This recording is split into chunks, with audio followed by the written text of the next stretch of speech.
Girl, what is you trying to say? What word is that?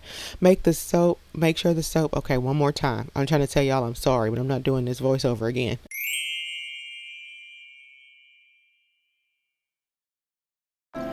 Welcome back, friends, or if you're new here, hey.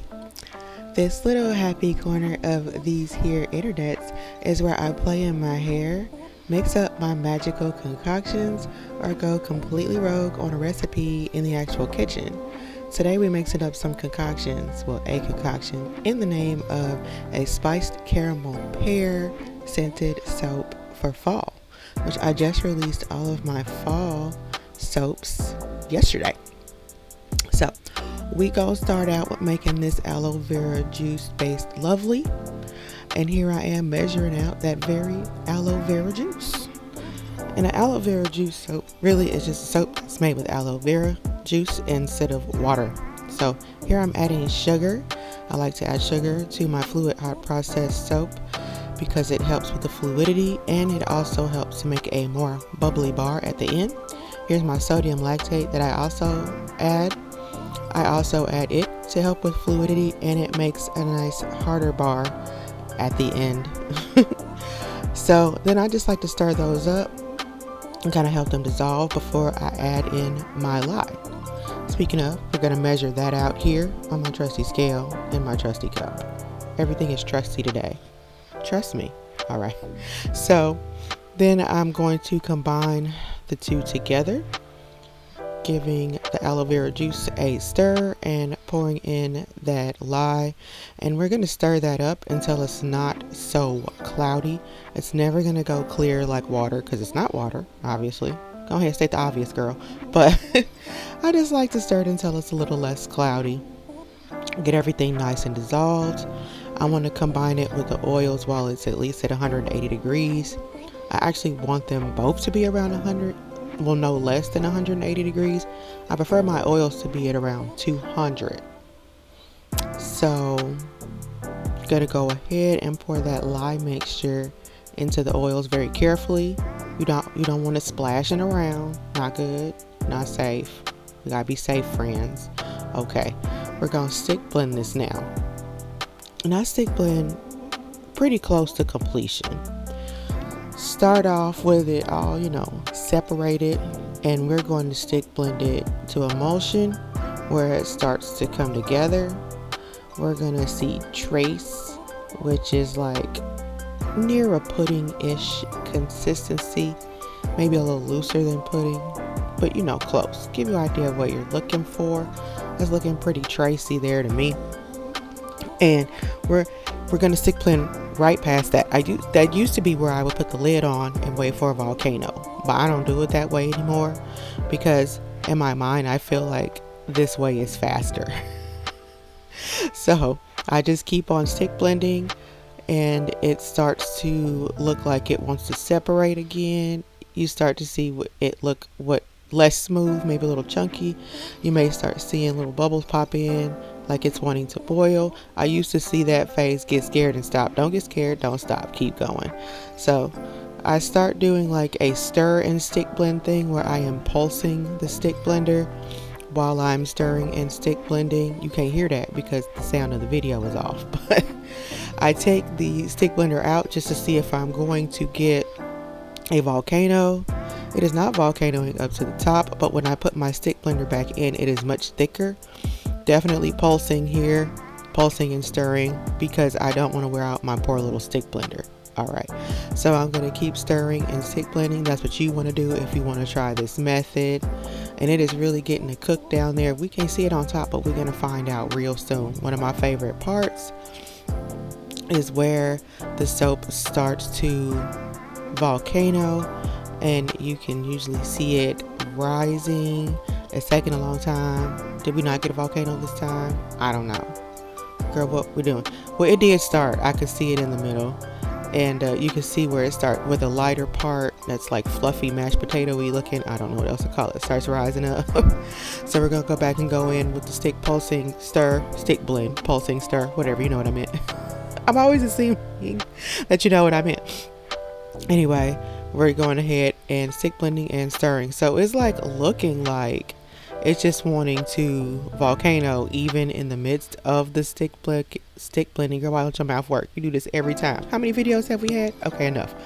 So when it's still volcanoing even while you're stirring, it's usually an indication that you can stop and go ahead and stir it. I typically like to whisk. You don't gotta whisk. You could just stir with your spoon, your spatula, whatever you're using. You can see the phases just turning. It was looking apple saucy. There was some, mashed potato-ish looking bits in there. That's just the phases doing what phases do. Here is where I know I'm getting close to completion. It's looking right. We're going in the right direction. I really like going in the right direction. Who wants to go in the wrong direction? Girl, focus. Okay.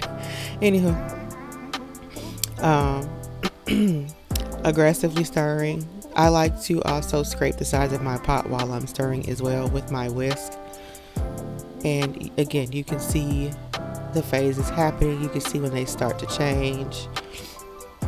And that's what we want. Again, my friends, this is exactly, we're going in the right direction. How many times I gotta say that? I don't know. Don't turn it into a drinking game. You'll be in trouble. All right. So scraping the sides of the pot, stirring it up. It does start to get more fluid and thinner. Well, I don't want to say thinner, but looser. Yes. Okay. Because we're going for a looser consistency with the fluid hot process / countertop hot process, because it allows you to just make a prettier looking soap than the original hot process. That was pretty much paste. And it got done really quick. You could use it much quicker, but it wasn't very pretty. So we're going for pretty here. Because why not? It's magical. Okay. Getting real close to doneness. We were done. It started to have that Vaseline kind of shine to it. And I talked right past that trying to tell you I'm sorry. So anyway, I'm just measuring out my full fat Greek yogurt. You don't have to make yours full fat. You don't have to make it Greek, but that's just what I like doing. And then I'm going to add that to my pot. Whisk that in there until it's thoroughly incorporated. What's the point of the yogurt? To help with fluidity. I use everything I can to help with fluidity, to get the most fluid, thank you. The most fluid soap that I could possibly get. So you can see that it's loosening up there as I stir that in. Exactly what we're wanting, friends. Okay. So I'm gonna add in that fragrance. It smells so good, y'all. It is so good. Okay. Anyway, next gonna measure out my colorants into little cups that already have oil in them, because I like to mix my colorants with oil. I feel like it helps it disperse better throughout the soap. That one is Maniacal Pea from Mad Micas. I love Mad Micas. Their colorants are excellent and the names are fabulous. You know I love a good name, don't you? Okay. So I just mix that in until I feel like it's nicely incorporated. That brown is called Sexy Stranger on a Train. Don't ask me any questions. That is not my name. I didn't make it up, but I do like it. I'm a fan. Okay. So again, stirring that up until it's fully incorporated. And then finally going in with activated charcoal. Random activated charcoal that I got from some website. I can't remember right now. It doesn't matter. Aren't they all the same? Anywho, stirring that up. And now I'm going to dump my fragrance oil in there. Did I mention it smells delectable? Okay. And I want to stir that in and make sure it's thoroughly incorporated. Because I found when I don't stir it to within an inch of its life, I start pouring out the soap and I got loose oil sitting at the bottom of the pot. I'm really not a fan. It upsets me and hurts my feelings. Okay. Scraping the side of the pot. Just make sure everything is incorporated fully. And then I'm going to measure out my different amounts of soaps so that I can add the appropriate amounts of colorants to each little container. That's just typically how I do it. Yes, I'm anal enough to have the exact amounts measured and weighed because that's who I am. So I'm going to just dump these colorants in each cup. And after I've unceremoniously dumped and scooped out as much as I can, I'm just going to take my spoon. And I like to do a circular stir, but then I also do like a from the bottom scoop it up stir. That's the technical name. But that's because, it is thicker than cold process still. And I just want to make sure that each color is fully and thoroughly incorporated into the soap. It's really not cute when you have bits of uncolored soap mixed in. It's very upsetting. Am I dramatic about soap making? Yes, I am. Okay. So now that we've pretty much gotten all of this thoroughly incorporated, I'm going to bring out my mold and I'm just going to start pouring. I like to pour contrasting colors next to each other, so kind of light, dark, or dark, light, whatever amounts of each one that I have. And I just feel like it just shows up better. You see the contrast better. I like to bang the mold on the counter as I pour, just to make sure that the soaps are ready. Girl, what are you trying to say? What word is that? Make sure the soap. Okay, one more time. I'm trying to tell y'all I'm sorry, but I'm not doing this voiceover again. Okay. To make sure that the soaps are really just incorporated and meshed together. Okay. Anywho, banging along, pouring along, and we're just going to keep repeating this process until I have scraped out every little solid morsel of soap I can into this mold. And I found that the more layers I pour, the prettier the soap looks, in my opinion. The better the swirling and mixing actually looks. So I did quite a few layers of each. And it's easy to get layers because there's already 3 different colors. So anyway, I try to make sure I have enough of each color on top so that when I get to mixing and swirling, hopefully they are all peeking out the top of the final product. You know, we can all hope, right? I use an actual hanger for my hanger swirl. I know that's unheard of, but here we are. So I just go in and get to happily swirling and dipping and going and figurating and all that until I feel like I've done, enough. Not an excessive amount, but, enough. And once I've gotten that done, the soap is mostly done. I am going to swirl the top after I put the glitter on. I found putting the glitter on first and then swirling the top works better. The glitter is less likely to just fly off, which is annoying. Okay. And so, no, I'm not easily annoyed. Maybe I am.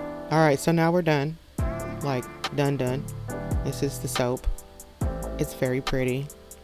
I'm a big fan. I don't know what else to tell you. It's pretty. Okay, so there's your close-up because I know you needed it. And now it's time for the cut. So here's my first piece. They look really pretty. I was real happy with the turnout of this soap. And in between cuts, I wipe off the wire with a paper towel, and then I cut the next piece. Yeah, so that's all I've got for this one, friends. I hope you enjoyed. If you like the brand of sorcery I bring to this little corner of the internet, go ahead and hit subscribe, friends. I hope you have a magical day, and I will see you in the next one. Bye.